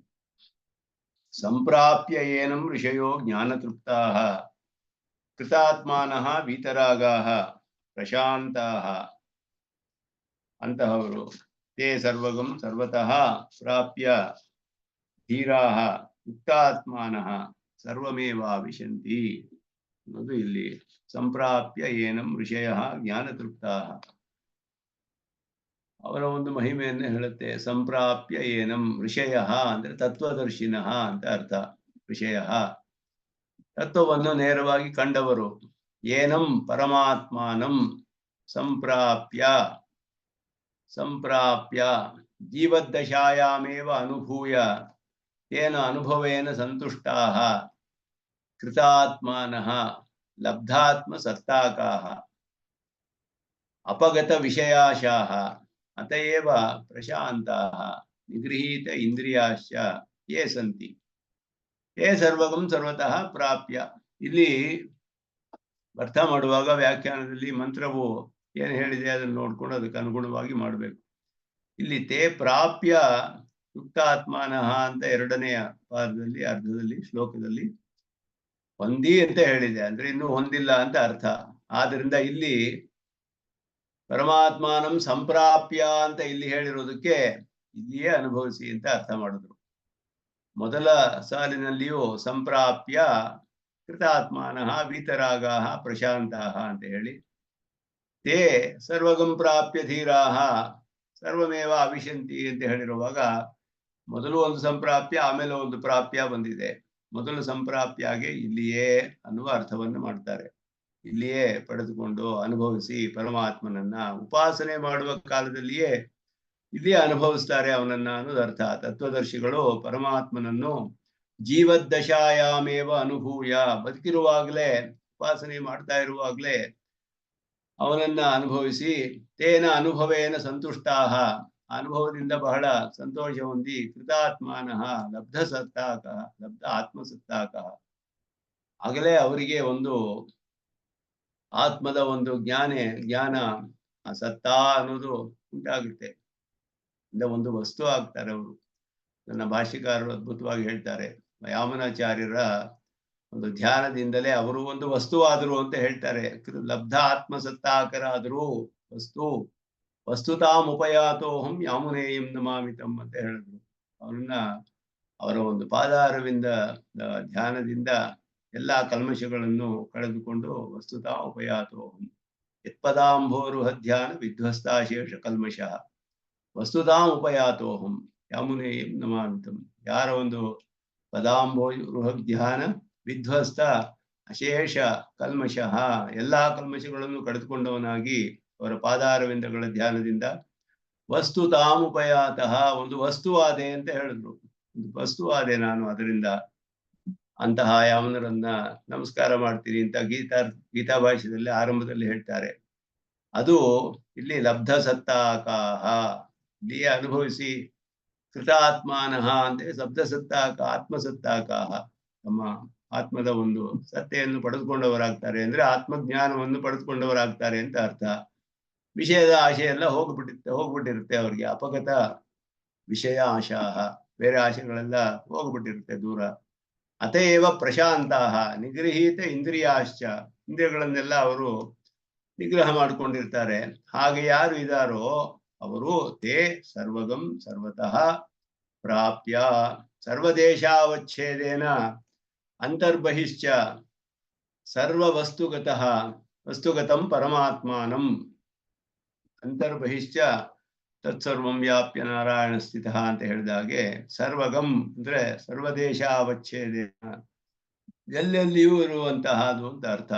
ಎಲ್ಲಾ ದೇಶದಲ್ಲಿಯೂ ಸರ್ವತಃ ಪ್ರಾಪ್ಯ ಅಂತರ್ಬಹಿಶ್ಚ ಸರ್ವವಸ್ತುಗತಂ, ಎಲ್ಲಾ ವಸ್ತುಗಳಲ್ಲಿಯೂ ಇರುವಂತಹವನು, ಎಲ್ಲ ಹೊರಗಡೆ ಒಳಗಡೆ ಎಲ್ಲ ವ್ಯಾಪಿಸಿರುವಂತಹ ಅವನನ್ನು ಪಡೆದುಕೊಂಡು ಪರಮಾತ್ಮಾನಂ ದೇಶ ವಿಶೇಷ ವಿಶಿಷ್ಟಂ ಪ್ರಾಪ್ಯ, ಎಲ್ಲ ದೇಶ ವಿಶೇಷಗಳಿಂದ ವಿಶಿಷ್ಟನಾದ ಪರಮಾತ್ಮನನ್ನ ಪಡೆದುಕೊಂಡು ಯುಕ್ತಾತ್ಮಾನಃ ಅಂದ್ರೆ ತಮ್ಮ ಆವಿರ್ಭೂತ ಬ್ರಾಹ್ಮರೂಪ ವಿಶಿಷ್ಟ ಆತ್ಮಾನಃ ಅಂತ ಹೇಳಿ, ಆವಿರ್ಭೂತ ಬ್ರಾಹ್ಮರೂಪ ವಿಶಿಷ್ಟ ಆತ್ಮಾನಃ. ಇದು ಬ್ರಹ್ಮಸೂತ್ರದಲ್ಲಿ ಬ್ರಾಹ್ಮೇಣ ಜೈಮಿನಿರುಪನ್ಯಾಸಾದಿಭ್ಯ ಅಂತ ಹೇಳಿದೆ. ಬ್ರಹ್ಮಸೂತ್ರ 4ನೇ ಅಧ್ಯಾಯದಲ್ಲಿ ಬರುತ್ತೆ.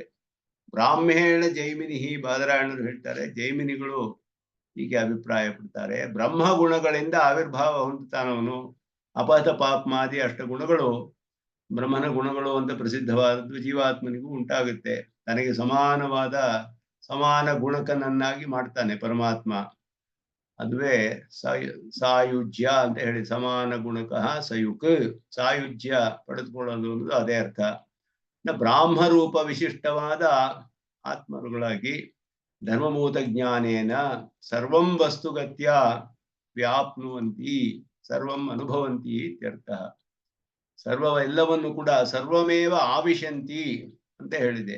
ಯುಕ್ತಾತ್ಮಾನಃ ಅಂದ್ರೆ ಬ್ರಹ್ಮಗುಣಗಳಿಂದ ಸಂಬಂಧ ಹೊಂದಿ ಯುಕ್ತರಾಗಿ, ಬ್ರಹ್ಮಗುಣಗಳನ್ನು ಪಡೆದುಕೊಂಡವರಾಗಿ, ಅಂದ್ರೆ ತಮ್ಮಲ್ಲಿ ಇವರಲ್ಲಿಯೂ ಆ ಗುಣಗಳು ಇದೆ, ಅಪಹತ ಪಾಪ್ಮತ್ವಾದಿ ಗುಣಗಳು. ಅದು ಮರೆಯಾಗಿದೆ ಕರ್ಮದ ಬಂಧ ಹೋದಾಗ ಆವಿರ್ಭಾವ ಉಂಟಾಗುತ್ತೆ. ಆವಿರ್ಭೂತ ಬ್ರಾಹ್ಮರೂಪ ವಿಶಿಷ್ಟಾತ್ಮಾನಃ.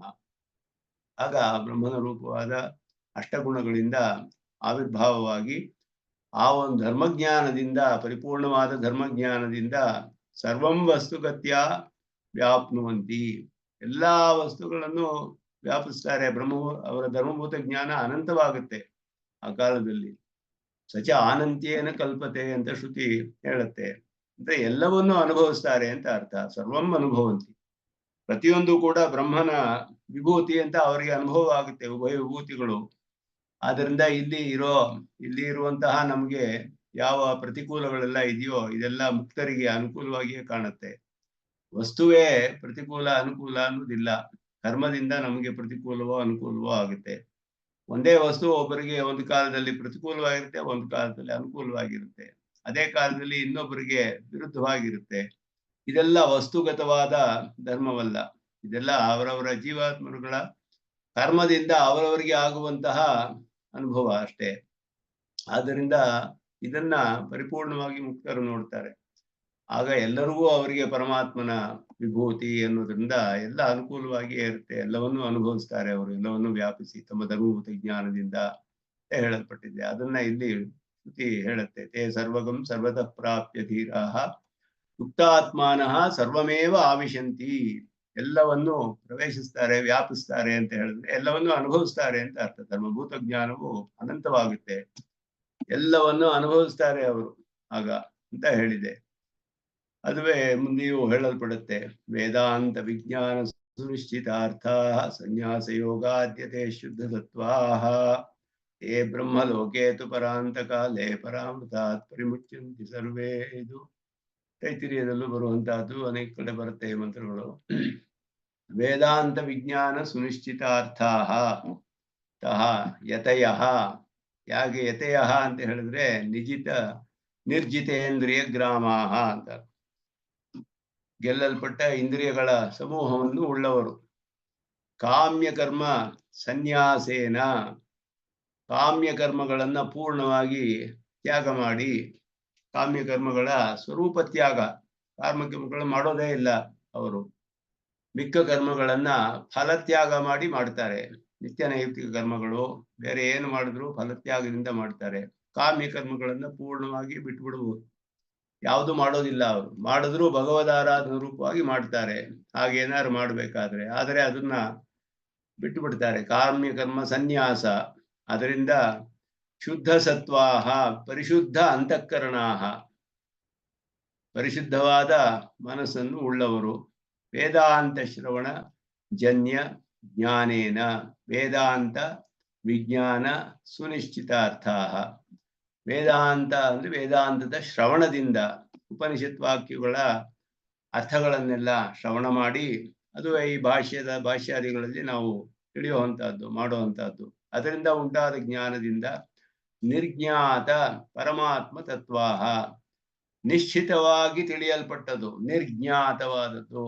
ನಿಶ್ಚಯೇನ ಜ್ಞಾತಂ, ನಿಶ್ಚಿತವಾಗಿ ತಿಳಿದಂತಹ ಪರಮಾತ್ಮನ ತತ್ವ ಅವರಿಗೆ ಗೊತ್ತಾಗುತ್ತೆ. ಅದರಿಂದ ಶ್ರವಣದಿಂದ ಶ್ರವಣ ಮೊದಲು ಮಾಡಬೇಕು, ಅದಾದ ಮೇಲೆ ಮನನ, ಆಮೇಲೆ ನಿಧಿಧ್ಯಾಸನ. ಶ್ರವಣ ಮಾಡಿದ್ರು ಅದರಲ್ಲಿ ಸಂದೇಹಗಳು ಬಂದ್ರೆ ಅದನ್ನೆಲ್ಲ ಪರಿಹಾರ ಮಾಡೋಕ್ಕೆ ಬ್ರಹ್ಮಸೂತ್ರ ಭಾಷ್ಯಗಳು ಮೊದಲಾದ್ರಿಂದ ಪರಿಹಾರವಾಗುತ್ತೆ. ಮನನ ಮಾಡಿ ಧ್ಯಾನ ಮಾಡಬೇಕು. ಹಾಗೆ ಹೇಳೋದ್ರಿಂದ ವೇದಾಂತ ಶ್ರವಣದಿಂದ ಅವರಿಗೆ ಜ್ಞಾನ ಉಂಟಾಗುತ್ತೆ. ಆ ಜ್ಞಾನದಿಂದ ಪರಮಾತ್ಮನ ತತ್ವವನ್ನು ಪೂರ್ಣವಾಗಿ ತಿಳಿತಾರೆ ಅವರು. ಹಾಗೆ ತಿಳಿದವರು ವೇದಾಂತ ವಿಜ್ಞಾನ ಸುನಿಶ್ಚಿತಾರ್ಥ, ಚೆನ್ನಾಗಿ ನಿಶ್ಚಯ ಮಾಡಲ್ಪಟ್ಟ ಪರಮಾತ್ಮ ತತ್ವವನ್ನ ತಿಳಿದವರಾಗಿ. ಅವರು ಹೇಗೆ ತಿಳಿತಾರೆ ಅಂದ್ರೆ ಸನ್ಯಾಸ ಯೋಗಾತ್, ಕಾಮ್ಯ ಕರ್ಮಗಳನ್ನೆಲ್ಲ ತ್ಯಾಗ ಮಾಡಿ, ಫಲದ ಆಶೆ ಇಲ್ಲದೆ ಇಂದ್ರಿಯಗಳನ್ನೆಲ್ಲ ಇಂದ್ರಿಯಗಳನ್ನೆಲ್ಲ ಜಯಿಸಿ, ಶುದ್ಧ ಸತ್ವಾಹ, ಪರಿಶುದ್ಧ ಮನಸ್ಸನ್ನ ಉಳ್ಳವರು. ಅವರು ತೇ ಬ್ರಹ್ಮಲೋಕೇತು ಪರಾಂತಕಾಲೇ. ಬ್ರಹ್ಮಲೋಕ ಅನ್ನೋದ್ರಲ್ಲಿ ಕರ್ಮಧಾರೆಯ ಸಮಾಸ. ಇಲ್ಲಿ ಬ್ರಹ್ಮೈವ ಲೋಕಃ ಬ್ರಹ್ಮಲೋಕಃ ಸಮಾನಾಧಿಕರಣ. ಬ್ರಹ್ಮವೇ ಲೋಕ ಅಷ್ಟೇ, ಇಲ್ಲಿ ಕರ್ಮಧಾರೆಯ ಸಮಾಸ ಅಂತ ಹೇಳಲ್ಪಡುತ್ತೆ.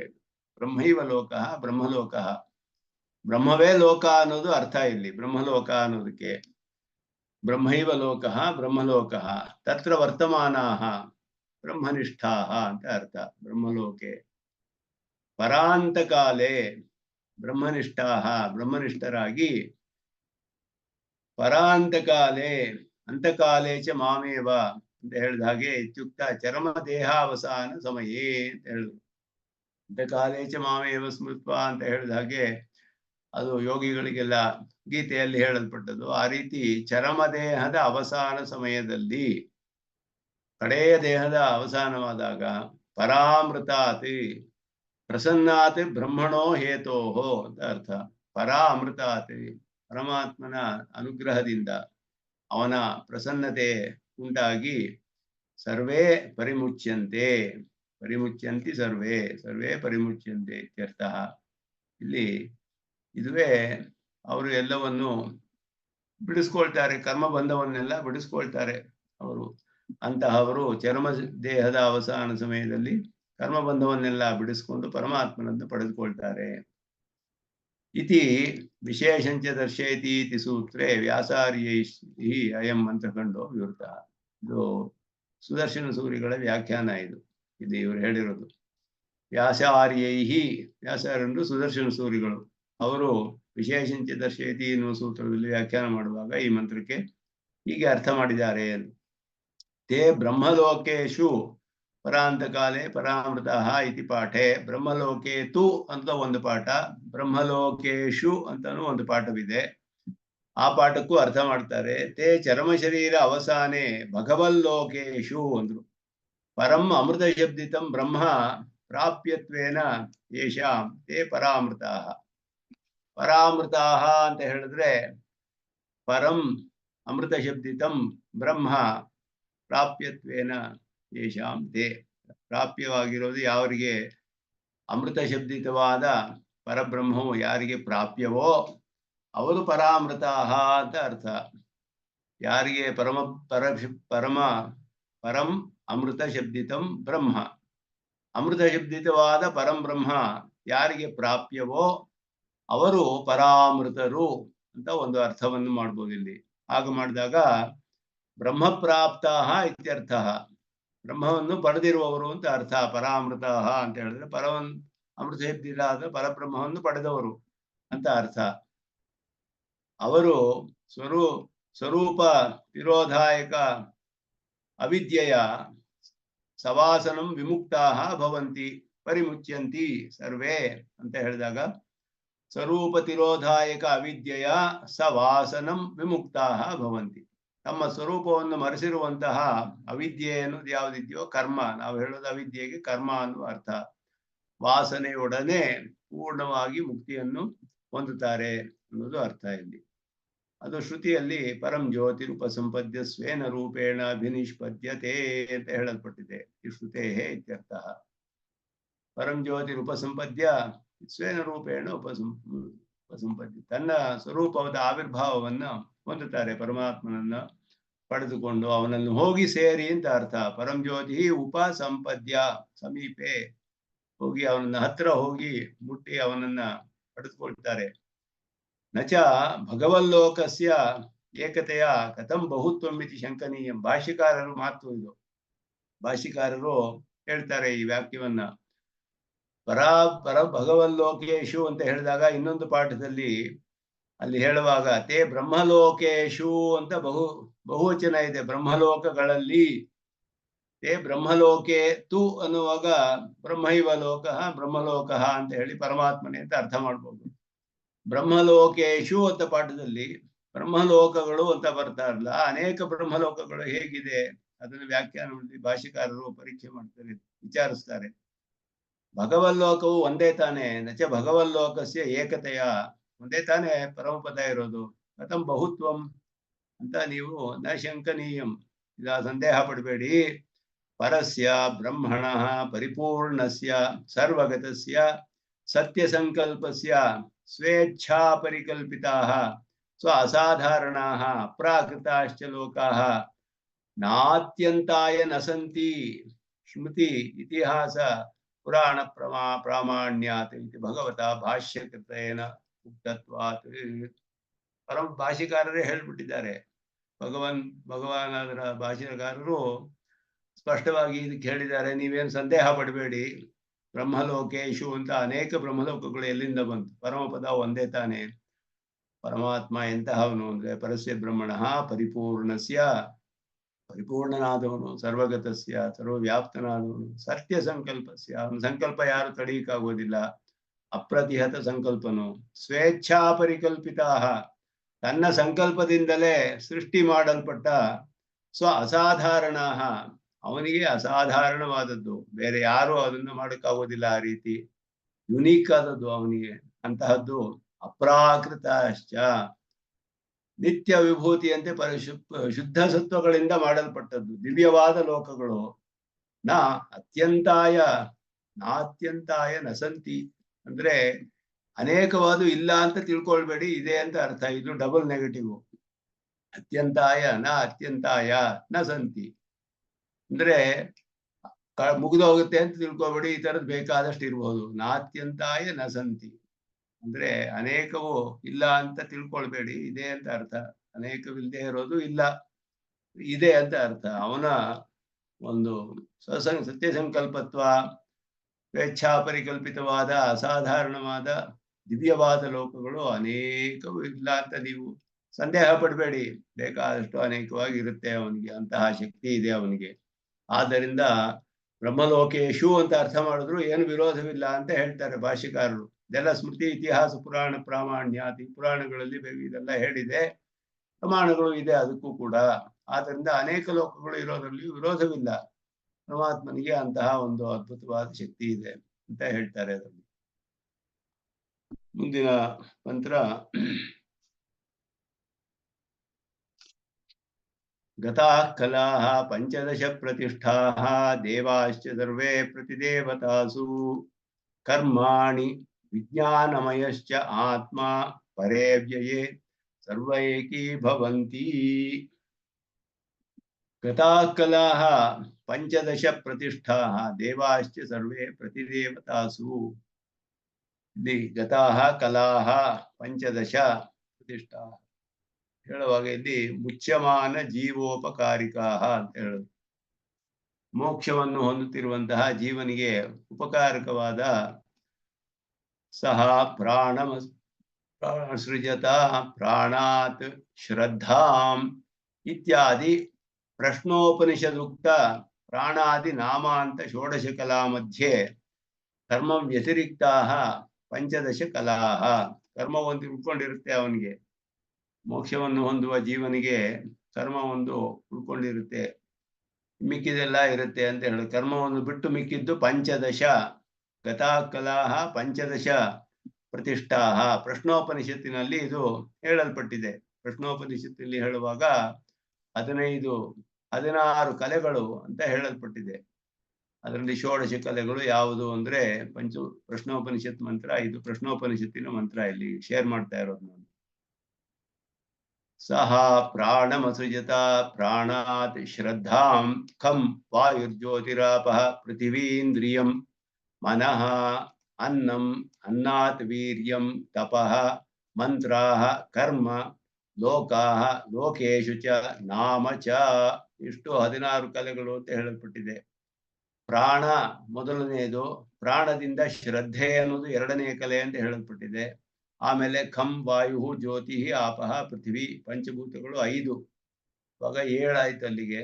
ಇಂದ್ರಿಯಂ ಅನ್ನೋದು ಒಂದೇ 8, ಮನಃ ಮನಸ್ಸು 9, ಅನ್ನಂ ಅನ್ನವು 10ನೆಯದು ಕಲೆ, ಅನ್ನಾತ್ ವೀರ್ಯಂ ಅನ್ನದಿಂದ ವೀರ್ಯ ಸಾಮರ್ಥ್ಯ ಅದು 11ನೆಯದು, ತಪಃ ಮಂತ್ರಾಹ ಇದೆಲ್ಲ ಒಂದೊಂದು ಕಲೆಗಳು. ಇದು ಕರ್ಮ ಲೋಕಾಹ ಲೋಕೇಶು ಚ ನಾಮ ಚ. ಇದನ್ನ ವಿವರಿಸ್ತಾರೆ ಇಲ್ಲಿ ಯಾವ್ಯಾವುದು ಅಂತ ಹೇಳ್ಬಿಟ್ಟು. ಆಸ್ತಿಕ್ಯ ಬುದ್ಧಿ ಅಂತ ಹೇಳಿದ್ರು, ಶ್ರದ್ಧೆ ಅಂತ ಹೇಳೋದಕ್ಕೆ ಆಸ್ತಿಕ್ಯ ಬುದ್ಧಿ. ಪಂಚಮಹಾಭೂತಾನಿ 5 ಅಂತ ಎಣಿಸಲ್ಪಟ್ಟಿದೆ. ವಾಗಾದಿ ಇಂದ್ರಿಯ 1, ಮನಃ ಅನ್ನೋದು 1, ವ್ರೀಹ್ಯಾದಿ ರೂಪಂ ಅನ್ನಂ, ವ್ರೀಹಿ ಮೊದಲಾದ್ದು ಅನ್ನ, ತದಾಯತ್ತಂ ಶರೀರೇಂದ್ರಿಯ ಸಾಮರ್ಥ್ಯಂ. ಇಂದ್ರಿಯ ಮತ್ತು ಶರೀರಗಳು ಬಲವಾಗಬೇಕಾದ್ರೆ ಅನ್ನವನ್ನ ಸ್ವೀಕಾರ ಮಾಡ್ಬೇಕು, ಇವನು ತಿನ್ನಬೇಕು. ಅದರ ಆಯತ್ತವಾದ ಅದರ ಅಧೀನದಲ್ಲಿರುವ ಸಾಮರ್ಥ್ಯ ವೀರ್ಯ ಅಂತ ಹೇಳಲ್ಪಟ್ಟಿದೆ. ಶರೀರ ಶೋಷಣಾದಿ ಲಕ್ಷಣಂ ತಪಃ, ಶರೀರ ಶೋಷಣೆ ಮಾಡುವುದೇ ತಪಸ್ಸು ಅಂತ ಹೇಳಲ್ಪಟ್ಟಿದೆ. ಋಗ್ಯಜುಸ್ಸಾಮಾದೀನ ಮಂತ್ರಗಳು ಅನ್ನೋದು 1 ಕಲೆ, ಋಗ್ಯಜುಸ್ಸಾಮಾದಿ ಮೊದಲಾದಗಳು. ಕರ್ಮ ಅಂತ ಹೇಳಿದಾಗ ಜ್ಯೋತಿಷ್ಠೋಮಾದೀನಿ ಕರ್ಮಾಣಿ ಕರ್ಮಗಳು. ಕರ್ಮ ಫಲಭೂತಾನ್ ಸ್ವರ್ಗಾದಿ ಲೋಕಾನ್ ಸ್ವರ್ಗಾದೀನ್ ಲೋಕಾನ್, ಕರ್ಮದಿಂದ ಉಂಟಾಗುವ ಲೋಕಗಳು ಸ್ವರ್ಗವೇ ಮೊದಲಾದ್ದು. ತೇಷು ಸ್ವರ್ಗಾದಿ ಲೋಕೇಶು ನಾಮಾನಿ ಸೃಷ್ಟವಾನಿ. ಇದೆಲ್ಲ ಸೃಷ್ಟಿ ಮಾಡಿದ ಅಂತ ಹೇಳಿದೆ. ಸೃಷ್ಟಿಯಲ್ಲಿ ಹೇಳುವಾಗ ಷೋಡಶ ಕಲಾ ಸೃಷ್ಟೃತ್ವಂ ಪರಮಾತ್ಮನಃ, 16 ಕಲೆಗಳನ್ನು ಸೃಷ್ಟಿ ಮಾಡಿದ ಅಂತ ಹೇಳುವಾಗ ಈ ಮಂತ್ರವನ್ನ ಅಲ್ಲಿ ರೆಫರ್ ಮಾಡ್ತಾರೆ. ಈ ಉಪನಿಷತ್ತಿನಲ್ಲಿ ಪ್ರಶ್ನೋಪನಿಷತ್ತಿನ ಮಂತ್ರವನ್ನ ಇಲ್ಲಿ ವ್ಯಾಖ್ಯಾನದಲ್ಲಿ ರಂಗರಾಮಾನುಜರು ಹೇಳ್ತಾರೆ. ಪ್ರಶ್ನೋಪನಿಷದುಕ್ತ ಪ್ರಾಣಾದಿ ನಾಮಾಂತ ಷೋಡಶ ಕಲಾ ಮಧ್ಯೆ. ಪ್ರಾಣಾದಿ ನಾಮ ಅಂತ, ನಾಮ ಕಡೆಯಲ್ಲಿ ಬರೋದು, ಪ್ರಾಣದಿಂದ ಆರಂಭಿಸುತ್ತೆ, ಪ್ರಾಣದಿಂದ ಶ್ರದ್ಧಾ ಮೊದಲಾದ ಹೇಳಲ್ಪಟ್ಟಿದೆ, ಕಡೆಯಲ್ಲಿ ನಾಮ ಅಂತ ಹೇಳಲ್ಪಟ್ಟಿದೆ. ಇವುಗಳ ಮಧ್ಯೆ ಕರ್ಮ ವ್ಯತಿರಿಕ್ತ, ಕರ್ಮ ಅನ್ನೋದೊಂದು ಬಿಟ್ಟು ಪಂಚದಶ ಕಲಾಹ 15 ಕಲೆಗಳು ಹೇಳಲ್ಪಟ್ಟಿದ್ದು. ಸ್ವಸ್ವ ಪ್ರಕೃತಿಷು, ಅವುಗಳ ಕಾರಣಗಳಲ್ಲಿ ಅಂತ ಅರ್ಥ. ಪ್ರಕೃತಿ ಅಂದ್ರೆ ಕಾರಣ, ಉಪಾದಾನ. ಲಯವೆಲ್ಲ ಯಾವಾಗ್ಲೂ ಕಾರ್ಯದ್ದು ಕಾರಣದಲ್ಲಿ ಹೋಗಿ ಲಯವಾಗುತ್ತೆ. ಸಂಶ್ಲೇಷ ವಿಶೇಷಯುಕ್ತ ಭವಂತಿ, ಅದುವೇ ತನ್ನ ಅವಸ್ಥೆಯನ್ನು ಬಿಟ್ಟು ತನ್ನ ಕಾರಣಾವಸ್ಥೆಗೆ ಹೋಗುತ್ತೆ. ಎಲ್ಲವೂ ಕಾರ್ಯಾವಸ್ಥೆಯನ್ನು ಬಿಟ್ಟು ಕಾರಣಾವಸ್ಥೆಗೆ ಹೋಗುತ್ತೆ, ಅದಕ್ಕೆ ಲಯ ಅಂತ ಹೇಳೋದು. ಅಂದ ಸಂಶ್ಲೇಷ ವಿಶೇಷ, ಅವುಗಳಲ್ಲಿ ಹೋಗಿ ಸೇರ್ಕೊಳ್ಳುತ್ತೆ ಅಂತ ಹೇಳಿದ್ರು. ಅವುಗಳ ಪ್ರಕೃತಿಗಳಲ್ಲಿ ಹೋಗಿ ಸೇರ್ಕೊಂಡ್ಬಿಡುತ್ತೆ. ದೇವಾಹ ಅಂದ್ರೆ ವಾಗಾದಿ ಇಂದ್ರಿಯಾಣಿ, ಈ ಪಂಚದಶ ಪ್ರತಿಷ್ಠಾಹ ಅನ್ನೋದಕ್ಕೆ ಇಷ್ಟ ಅರ್ಥ. ಕಥಾಕಲಾಹ ಪಂಚದಶ ಪ್ರತಿಷ್ಠಾಹ, 15 ಕಲೆಗಳು ಪ್ರತಿಷ್ಠಾಹ ಅಂದ್ರೆ ಅವುಗಳ ಕಾರಣಗಳಲ್ಲಿ ಹೋಗಿ ಸೇರಿರುತ್ತವೆ. ಸಂಶ್ಲೇಷ ವಿಶೇಷಯುಕ್ತ, ಇಲ್ಲಿ ಗಾಢವಾಗಿ ಹೋಗಿ ಸೇರಿರುತ್ತವೆ. 15 ಕಲೆಗಳು ಅಂದ್ರೆ ಕರ್ಮ ಒಂದು ಬಿಟ್ಟು ಅಂತ ಅರ್ಥ. ದೇವಾಶ್ಚ ಅಂದ್ರೆ ದೇವಾಹ ವಾಗಾದಿ ಇಂದ್ರಿಯಾಣಿ, ವಾಕ್ ಮೊದಲಾದ ಇಂದ್ರಿಯಗಳು ದೇವಾಹ ಅಂತ ಹೇಳಲ್ಪಟ್ಟಿದೆ ಇಲ್ಲಿ. ಎಲ್ಲವೂ ತತ್ತದ ಅಧಿಷ್ಠಾತೃ ಆದಿತ್ಯಾದಿ ದೇವತಾಸು, ವಾಗಾದಿ ಇಂದ್ರಿಯಗಳೆಲ್ಲ ಅವುಗಳಿಗೆಲ್ಲ ಅಧಿಷ್ಠಾತೃಗಳಾದ ವಾಕ್ ಮೊದಲಾದ ದೇವತೆಗಳಲ್ಲಿ ಪ್ರತಿಷ್ಠಾಂ ಸಂಸರ್ಗ ವಿಶೇಷಂ ಗಚ್ಚಂತಿ, ಪ್ರತಿಷ್ಠೆಯನ್ನು ಹೋಗಿ ಸಂಸರ್ಗದಲ್ಲಿ ಸೇರಿರ್ತಾರೆ. ನತು ಲೀಯಂತೆ, ಇಲ್ಲೆಲ್ಲ ಲಯ ಅಂತ ಹೇಳಿದ್ರೆ ರೂಪ ಇಲ್ಲಿ ಲಯವಾಗುವುದಿಲ್ಲ. ಕಾರ್ಯಕಾರಣ ಭಾವ ಇಲ್ಲ ದೇವತೆಗಳಿಗೂ ವಾಗಾದಿ ಇಂದ್ರಿಯಗಳಿಗೂ, ಇದೆಲ್ಲ ಅವುಗಳೇ ಅಧಿಷ್ಠಾನ ದೇವತೆಗಳು, ಅದರಲ್ಲಿ ಲಯವಿಲ್ಲ, ಸಂಶ್ಲೇಷ ವಿಶೇಷವನ್ನು ಹೊಂದುತ್ತೆ ಅಂತ ಅರ್ಥ. ಇಂದ್ರಿಯಾದೀನಾಂ ಆಕಲ್ಪ ಸ್ಥಾಯಿತ್ವ, ಇಂದ್ರಿಯಗಳೆಲ್ಲ ಒಂದು ಕಲ್ಪದವರೆಗೂ ಇರುತ್ತವೆ, ನಾಶವಾಗುವುದಿಲ್ಲ ಇಂದ್ರಿಯಗಳು. ಅಲ್ಲ ಯತ್ರಾಸ್ಯ ಪುರುಷಸ್ಯ ಮೃತಸ್ಯ ಅಗ್ನಿಂ ವಾಗಪ್ಯೇತಿ ಆತಂ ಪ್ರಾಣಶ್ಚಕ್ಷುರಾದಿತ್ಯಂ ಇತ್ಯಾದಿಶು, ಇದು ವಾಗಧಿಕರಣದಲ್ಲಿ ಬರುತ್ತೆ. ಈಗ ಭಾಷ್ಯದಲ್ಲಿ ಮುಂದೆ ಅದನ್ನೇ ಆರಂಭಿಸಬೇಕು. ವಾಗಾದೀನಾಂ ಅಗ್ನ್ಯಾದಿ ಆಪ್ಯಾಯ ಅಗ್ನ್ಯಾದಿ ಅಪ್ಯಯ ಶ್ರವಣಸ್ಯ ಭಾಕ್ತತ್ವಂ, ಭಾಕ್ತ ಅಂದ್ರೆ ಲಾಕ್ಷಣಿಕ ಅಂತ ಅರ್ಥ, ಸೆಕೆಂಡ್ರಿ. ವಾಕ್ ಹೋಗಿ ಅಗ್ನಿಂ ಅಪ್ಯೇತಿ ಅಂತ ಹೇಳಿದೆ, ವಾಕ್ ಹೋಗಿ ಅಗ್ನಿಯನ್ನು ಸೇರ್ಕೊಂಡ್ಬಿಡುತ್ತೆ. ಅಗ್ನಿ ವಾಗ್ ಭೂತ್ವಾ ಮುಖಂ ಪ್ರಾವಿಶತ್ ಅಂತ ಉಪನಿಷತ್ ಬರುತ್ತೆ. ಅಲ್ಲಿ ಇದು ಉಪನಿಷತ್ತಲ್ಲಿ ಹೇಳುತ್ತೆ. ಆದಿತ್ಯ ಚಕ್ಷುಷಿ ಸೂರ್ಯ ಚಕ್ಷುಷಿ ಭೂತ್ ಆದಿತ್ಯೋ ಭೂತ್ವಾ ಚಕ್ಷುಷಿ ಪ್ರಾವಿಶತ್. ಆದಿತ್ಯನು ಕಣ್ಣಿಗೆ, ಅವನು ಸೂರ್ಯನು ಕಣ್ಣಿಗೆ ಅಧಿಷ್ಠಾನ ದೇವತೆ, ವಾಕ್ಗೆ ಅಗ್ನಿ ಅಧಿಷ್ಠಾನ ದೇವತೆ. ಈ ದೇವತೆಗಳಿಗೆಲ್ಲ ಪ್ರವೇಶ ಮಾಡ್ತಾರೆ ಸೃಷ್ಟಿಯಾದಾಗ. ಅವರು ಕೂಡ ಇದನ್ನು ನಿಯಮನ ಮಾಡ್ತಾರೆ. ಈ ಜೀವಾತ್ಮನು ನಿಯಮನ ಮಾಡ್ತಾನೆ. ಇವರಿಬ್ಬರೂ ಕೂಡ ಪರಮಾತ್ಮನ ಅಧೀನದಲ್ಲಿ ನಿಯಮನ ಮಾಡ್ತಾರೆ. ಅಲ್ಲೆಲ್ಲ ಸೂತ್ರಗಳಲ್ಲಿ ನೋಡಿದ್ವಿ, ಹೇಳಿದೆ ಅದು. ಅಜ್ಞಾದಿಗತಿ ಶ್ರುತೆ ರೀತಿ ಚೇನ್ನ ಭಾಗ್ ತತ್ವಾದಿತಿ ಸೂತ್ರದಲ್ಲಿ ಅದನ್ನ ವ್ಯಾಖ್ಯಾನ ಮಾಡಿದ್ದಾರೆ. ಆ ವಿಷಯ ಇಲ್ಲಿಯೂ ಕೂಡ ಹೇಳಲ್ಪಟ್ಟಿದೆ. ಅದೆಲ್ಲ ಲಯವಿಲ್ಲ. ಆದ್ದರಿಂದ ಯಾಕೆ ಅಂದ್ರೆ ಅಗ್ನಿ ವಾಕಿಗೆ ಕಾರಣವಲ್ಲ. ಅಗ್ನಿ ದೇವತೆ, ಅಧಿಷ್ಠಾತೃ ದೇವತೆ ಅಷ್ಟೇ ಹೊರತು ವಾಕ್ ಅನ್ನೋದು ಏನು ಕರ್ಮೇಂದ್ರಿಯ. ಕರ್ಮೇಂದ್ರಿಯಕ್ಕೆ ಯಾವುದು ಕಾರಣ ಅಂತ ಹೇಳಿದ್ರೆ ಸಾತ್ವಿಕ ಅಹಂಕಾರ ಅನ್ನೋದು ಕಾರಣ. ಪ್ರಕೃತಿ ಮಹತ್ತು ಅಹಂಕಾರದಲ್ಲಿ ಸಾತ್ವಿಕ ರಾಜಸ ತಾಮಸ. ಸಾತ್ವಿಕ ಅಹಂಕಾರದಿಂದ 11 ಇಂದ್ರಿಯಗಳು ಉಂಟಾಗುತ್ತೆ. ಜ್ಞಾನೇಂದ್ರಿಯಗಳು, ಕರ್ಮೇಂದ್ರಿಯಗಳು, ಮನಸ್ಸು ಎಲ್ಲ ಸಾತ್ವಿಕ ಅಹಂಕಾರ ಅನ್ನುವ ಪ್ರಕೃತಿಯ ಒಂದು ಪರಿಣಾಮ ವಿಶೇಷ ದ್ರವ್ಯ, ಅದರಿಂದ ಉಂಟಾಗುವಂತಹ ತತ್ವಗಳು. ಆದ್ದರಿಂದ ವಾಕ್ಗೆ ಕಾರಣ ಯಾವುದು ಅಂದ್ರೆ ಸಾತ್ವಿಕ ಅಹಂಕಾರ. ಸಾತ್ವಿಕ ಅಹಂಕಾರಕ್ಕೆ ಮಹತ್ತಿಗೆ ಮೂಲ ಪ್ರಕೃತಿ. ಇದೆಲ್ಲ ಪ್ರಕೃತಿಯ, ಇದೆಲ್ಲ ಇನರ್ಟ್ ಮ್ಯಾಟರ್, ಇದೆಲ್ಲ ಅದರಿಂದ ಉಂಟಾಗುವಂತಹದ್ದು. ಅಗ್ನಿ ಅನ್ನೋ ದೇವತೆ ವಾಕನ್ನ ನಿಯಮನ ಮಾಡ್ತಾನೆ, ಅಧಿಷ್ಠಾತೃ ದೇವತೆ. ಅಗ್ನಿ ಕಾರಣವಲ್ಲ, ಅದಕ್ಕೆ ಅಂದ ಲಯವಿಲ್ಲ. ಕಾರ್ಯವು ಯಾವಾಗಲೂ ಕಾರಣವನ್ನು ಹೋಗಿ ಸೇರ್ಬೇಕು. ಲಯ ಇಲ್ಲಿ ಸಂಶ್ಲೇಷ ವಿಶೇಷ ಹೋಗಿ ಸೇರ್ಕೊಂಡಿರುತ್ತೆ ಅವನ ಜೊತೆ ಅಂತ ಅರ್ಥ. ಕರ್ಮಾಣಿ ವಿಜ್ಞಾನಮಯಶ್ಚ ಆತ್ಮ ಪರೇವ್ಯಯೇ ಸರ್ವಮೇಕೀ ಭವಂತಿ.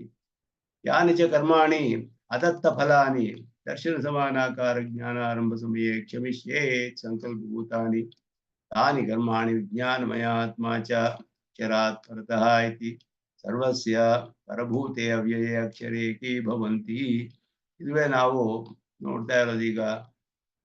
ಎಲ್ಲ ಯಾವ ಕರ್ಮಗಳು ಹೇಗೆ ನಾಶವಾಗುತ್ತೆ ಅಂತೆಲ್ಲ ಹೇಳಿದ್ವಲ್ಲ, ಅದರಲ್ಲಿ ಭಾಷ್ಯದಲ್ಲಿ ಅಧ್ಯಯನ ಮಾಡಿದ ಅರ್ಥಗಳೆಲ್ಲ ಇಲ್ಲಿದೆ. ಇದರಲ್ಲಿ ಕ್ಷಮಿಷ್ಯೆ ಅಂತ ಸಂಕಲ್ಪ ಮಾಡ್ತಾನೆ. ಕಡೆಯಲ್ಲಿ ಉಪಾಸನೆ ಆದ್ಮೇಲೆ ಯಾವ ಕರ್ಮ ಹೋಗುತ್ತೆ, ಆರಂಭದಲ್ಲಿ ಯಾವ್ದು ಹೋಗುತ್ತೆ, ಕಡೆಯಲ್ಲಿ ಯಾವ್ದು ಹೋಗುತ್ತೆ, ಯಾವ್ದು ಉಳಿದಿರುತ್ತೆ. ಅದರಲ್ಲಿ ಸುಕೃತ ದುಷ್ಕೃತಗಳು ಉಳಿದಿರೋದು ಸುಹೃತಗಳಿಗೂ ದ್ವೇಷಗಳಿಗೂ ಎಲ್ಲ ಹೋಗುತ್ತಲ್ಲ. ಇದು ಯಾವ ಕರ್ಮ ಅಲ್ಲಿ ಉಳಿದಿರುತ್ತೆ, ಯಾವುದು ಆರಂಭದಲ್ಲಿ ನಾಶವಾಗುತ್ತೆ, ಈ ವಿಚಾರವೆಲ್ಲ ಸ್ವಲ್ಪ ಇಲ್ಲಿ ಬರುತ್ತೆ. ಇದನ್ನ ಮುಂದಿನ ಕ್ಲಾಸ್ನಲ್ಲಿ ಈ ಮಂತ್ರವನ್ನ ಮತ್ತೆ ನೋಡೋಣ ಸ್ವಲ್ಪ ವಿಸ್ತಾರವಾಗಿ ಅಂತ ಹೇಳಿ. ಸ್ಪಷ್ಟವಾಗಿ ಈಗ ಸ್ವಲ್ಪ ಉಳಿದಿದೆ ಇನ್ನು ಇದರಲ್ಲಿ. ಆದ್ರೆ ಅದರಲ್ಲಿ ನಾವು ತಿಳಿಬೇಕಾದ ವಿಷಯಗಳು ಕೆಲವು ಇದೆ. ಅದನ್ನ ಮುಂದಿನ ಕ್ಲಾಸ್ನಲ್ಲಿ ನೋಡೋಣ. ಈ ಮಂತ್ರವನ್ನ ಮತ್ತೆ ಒಂದು ಸತಿ ಅಂತ ಹೇಳಿ ನಮಸ್ಕಾರ. ಓಂ ಭದ್ರಂ ಕರ್ಣೇ ವಿಷ್ಣುಯಾಮ ದೇವಾಃ ಭದ್ರಂ ಪಶ್ಯೇಮಾಕ್ಷಿಭಿರ್ಯಜತ್ರಾಃ ಸ್ಥಿರೈರಂಗೈಃ ಸ್ತುಷ್ಟ್ವಾಗುಂಸಸ್ತನೂಭಿಃ ಯಶೇಮ ದೇವಹಿತಂ ಯದಾಯುಃ. ಸ್ವಸ್ತಿ ನ ಇಂದ್ರೋ ವೃद्धಶ್ರವಾಃ ಸ್ವಸ್ತಿ ನಃ पूषा विश्ववेदाः स्वस्ति नस्तार्क्ष्यो अरिष्टनेमिः स्वस्ति नो बृहस्पतिर्दधातु. ओम शांति शांति शांति.